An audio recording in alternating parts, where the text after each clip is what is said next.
નડિયાદના કાંસના મેન્ટેનન્સમાં ભ્રષ્ટાચારના આક્ષેપો। નડિયાદમાં મહાનગરપાલિકા પહેલા થઈ રહ્યા છે ભ્રષ્ટાચારના આક્ષેપ।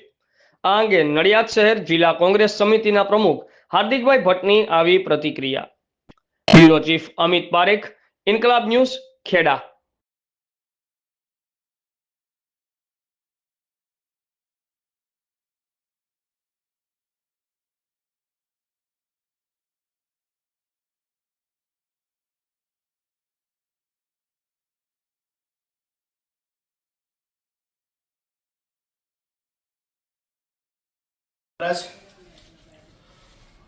આજે નડિયાદની અંદર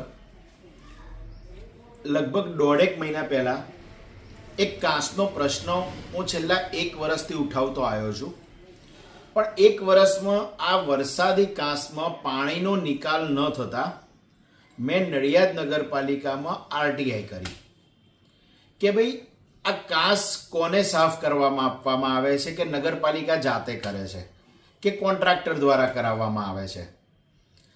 12 માસ આ વરસાદી પાણીના કાંસમાં પાણી કેમ રહે છે?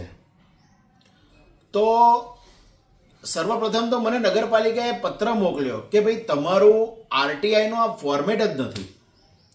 ન હોય તો મને લાગી